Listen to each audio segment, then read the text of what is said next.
Picture 9:30 on your Friday. I'm Colin. She's Brandon. Right now, we are joined by retired U.S. Army Colonel Bill Butler. Good morning, guys. Thanks so much for having me. Yeah, thank you.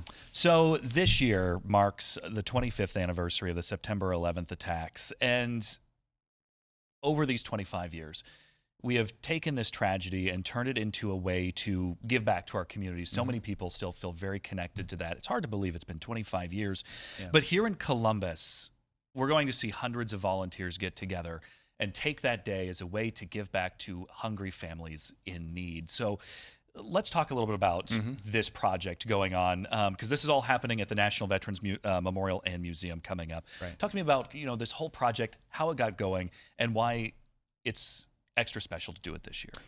Yeah, of course. So thanks for having me. And 18 months ago, we went through a strategic planning process at the museum, and we slightly adjusted our mission statement. So the mission statement now is to honor all veterans, elevate their stories, and amplify the power of service for everyone, everywhere.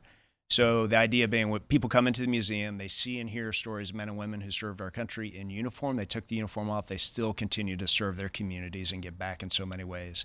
So when we were getting ready to figure out the ceremony plans for September 11th in the 25th anniversary, we thought what better way than to bring that action into reality by partnering with 911day.org and bringing the community together, like you said. And we'll bring in hundreds of people and provide a huge impact for Central Ohio. We'll pack anywhere from 110 to 115,000 meals that go to the Mid-Ohio Food Collective and serve families in need.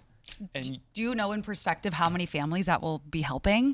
I don't know how they manage the distribution of the meals. I'm assuming one meal per family, but it may be multiple meals per family. But the reality is there's going to be a lot of people who are positively impacted. And you retired from the U.S. Army in 2017 after 27 years of service. So the September 11th attacks happened fairly early in your career in the U.S. Army. How did those events really shape your tenure with the U.S. Army? Well, it impacted my family and me and my friends tremendously, because we were very quickly doing back-to-back deployments.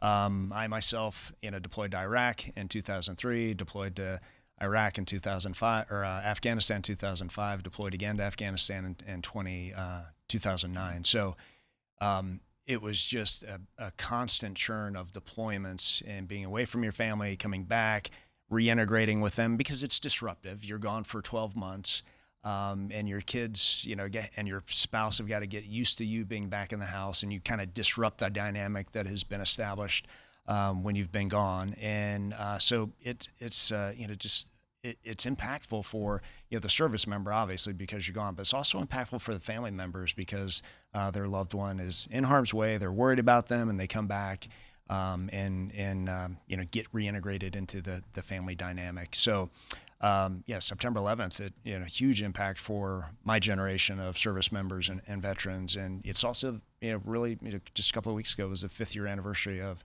the fall of Afghanistan and the U.S. withdrawal. So you've got a lot of emotion tied up into that with Afghan war veterans as well. Yeah. Absolutely. And so when the volunteers are coming together, packing all of these meals, and they look around and they see each other doing this act of service, what do you hope they take away from that experience?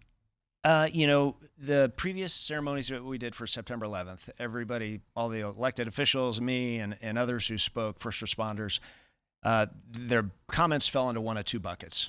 On September 11th, 2001, I was pick a location, and they told the story of how they found out about the terrorist attacks. Or they said, if only our community and country could come together like it was September 12th, 2001, when it didn't matter what party you're in, what religion, what race, what creed, you were just an American, and everybody was supporting one another. So we decided to put that to action this year and really take away that moment, September 12th, and how everybody came together.